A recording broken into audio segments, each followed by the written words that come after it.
pleasant afternoon, my dear classmate, especially Mom Angeline. I am here today to discuss my assigned topic, which is the Herzberg's two-factor theory, which is the motivation and hygiene theory. So we have three objectives. First is to understand the fundamental principles of Frederick Herzberg's motivation and hygiene theory.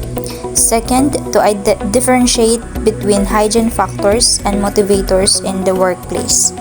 Lastly, to identify practical examples of how both sets of factors influence employee satisfaction and performance. So before we start, let's define who is Herzberg. His name is Frederick Herzberg. He was an American psychologist and a renowned management professor who became one of the most influential names in business management, particularly regarding employee motivation and job satisfaction.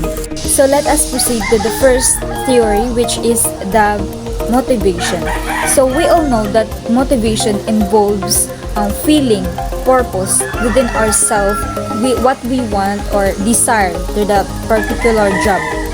Yes, and these are higher level needs that when present, it creates true satisfaction and motivate employees to work harder.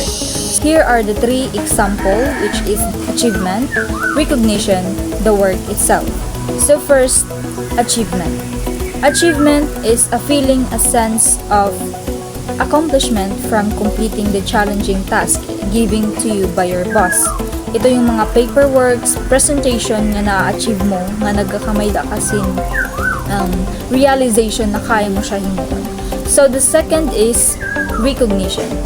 So this is the time that we receive reward. Na-acknowledge na didi ang imo mga ginhimo na na-achieve mo before.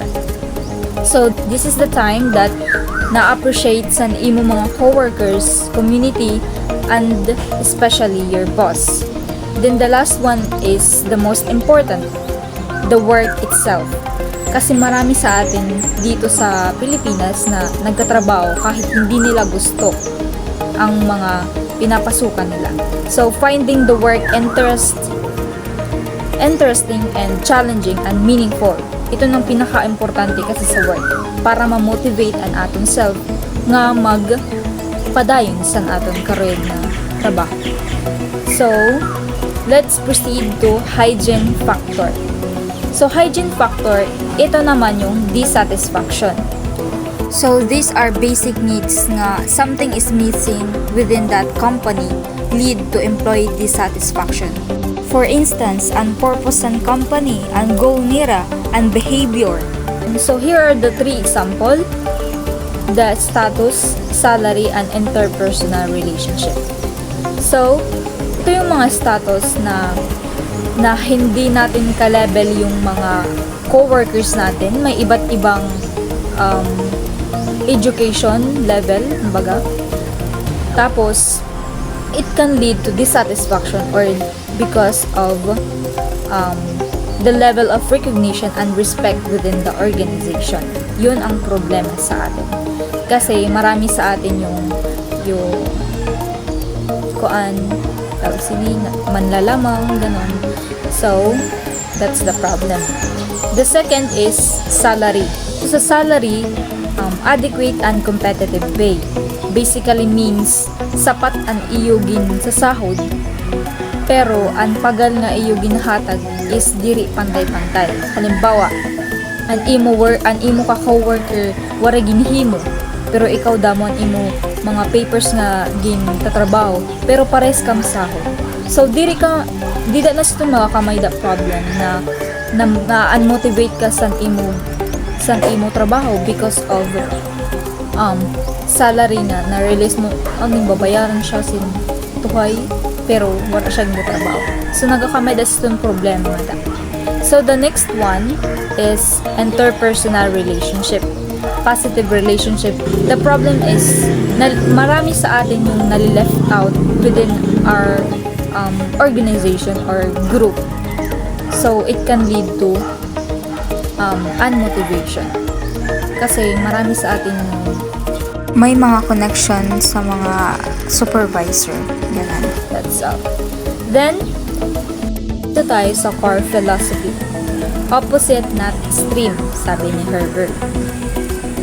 For me, it means na ang iya gitutukoy is unsatisfaction and dissatisfaction are not opposite each other. Why? Kailangan siya kasi kapag waray satisfaction, waray dissatisfaction, what will happen? So that dissatisfaction is for you to improve your work, improve your performance, na mag-level up ka.